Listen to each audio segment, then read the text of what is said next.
Ini adalah sebuah kisah nyata yang berawal pada tahun 2019 yang terjadi di Amerika Serikat. Selamat menyaksikan.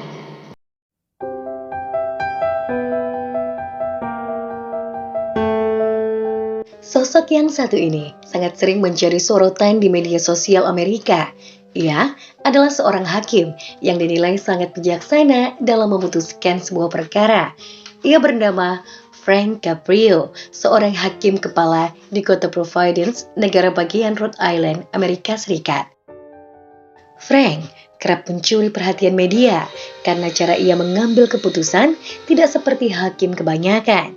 Jalannya persidangan juga disiarkan dalam program Court in Providence di stasiun televisi WLNE TV.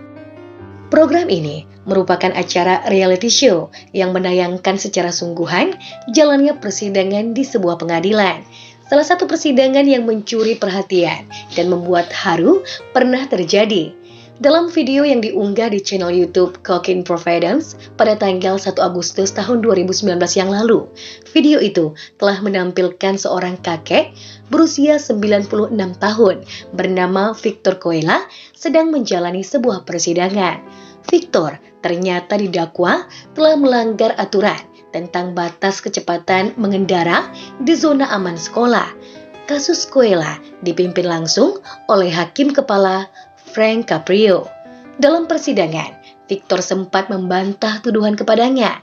"Saya tidak mengebut. Saya sudah berusia 96 tahun dan mengemudi dengan lambat. Saya hanya mengemudi jika ada keperluan saja," ujarnya. Kala itu, Hakim Frank Caprio menanyakan alasan Victor mengemudi mobil. Ternyata alasannya membuat Frank Caprio terharu. Kakek berusia 96 tahun tersebut mengaku sedang mengantarkan anaknya untuk cek darah. Rupanya, sang anak yang sudah berusia 63 tahun ini pun merupakan penyandang disabilitas dan menderita penyakit kanker. Oleh sebab itulah, ia harus melakukan cek darah setiap 2 minggu sekali. Bukan mencerca dan memojokkan tersangka, Frank justru memuji kakek tersebut. Ia mengatakan, "Anakmu sudah berusia 63 tahun. Anak tetap menjadi seorang anak, berapapun usianya. Anda adalah orang baik. Di usia 90-an ini, Anda masih merawat keluarga. Anda luar biasa." Frank Caprio juga tak lupa mendoakan kakek tersebut. Ia mengatakan, "Semoga Anda beruntung dan Tuhan memberkati Anda," ujarnya. Dengan segala pertimbangan, Frank Caprio akhirnya memutuskan untuk mengampuni Victor Coela dan kakek berusia 96 tahun tersebut bebas dari segala tuntutan karena hakim memahami kondisi yang terjadi pada Victor serta anaknya. But you are charged with a school zone violation, which means that you were exceeding the speed limit in a school zone. I don't drive that fast, Judge. I'm 96 years old and I drive slowly and I only drive when I have to. Setelah kasus yang sempat viral ini berakhir, sekitar 3 tahun kemudian, Hakim Frank Caprio bertemu kembali dengan Victor yang dianggapnya sangat menginspirasi tersebut untuk memasak kue pie bersama. Ternyata, menurut Hakim Frank, kue pie buatan Victor sangatlah lezat. Dalam pertemuan itu, Hakim Frank juga mengajak anak laki-lakinya dan mereka bertiga memasak sambil mengobrol. Terlihat Hakim Frank sangat menghormati dan begitu terharu dengan sikap baik Victor yang sudah berusia 99 tahun tersebut.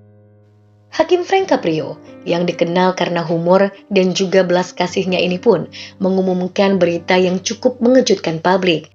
Di dalam unggahan Instagramnya pada bulan Desember tahun 2023 yang lalu, ia didiagnosis menderita penyakit kanker pankreas. Pria berusia 87 tahun ini pun akhirnya menjalani perawatan radiasi di Baptist Health South Florida.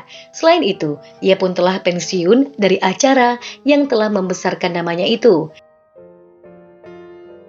Kini, di tahun 2024, tepatnya pada bulan Juni, Hakim Frank Caprio membunyikan lonceng kanker dengan keras dan jelas dengan tujuan untuk merayakan berakhirnya 7 bulan perawatan kankernya. Ia bercerita tentang keberhasilannya untuk menyelesaikan perawatan radiasi terakhirnya. Dengan optimisme menjalani perawatan, Frank berhasil untuk menyelesaikan 5 dosis radiasi dan ia sendiri tidak menyangka mampu melewatinya. Dalam acara tersebut, Hakim Frank Caprio dikelilingi oleh orang-orang yang dicintainya dan juga staf rumah sakit ketika mereka menyemangatinya untuk membunyikan lonceng itu. Frank mengatakan, "Bagi saya, membunyikan lonceng ini lebih simbolis daripada apapun yang dapat Anda bayangkan. Saya membunyikan lonceng kebahagiaan. Saya membunyikan lonceng kebebasan kanker. Saya membunyikan lonceng penyembuhan. Saya membunyikan lonceng menyampaikan harapan kepada orang lain. Itu adalah pengalaman yang sangat emosional," ujarnya. Kini, meskipun sudah sepuh, Frank tetap semangat membagikan beberapa kegiatannya di channel YouTube pribadinya. Demikianlah kisah nyata yang dapat Berarti sampaikan untuk edisi kali ini. Semoga kita bisa mengambil hikmah dan pelajaran dari apa yang terjadi di sekitar kita, termasuk dengan peristiwa ini. Jangan lupa, kalau teman-teman suka dengan pembahasan kami, untuk tinggalkan like, komen, share, dan juga subscribe. Sampai jumpa pada video selanjutnya.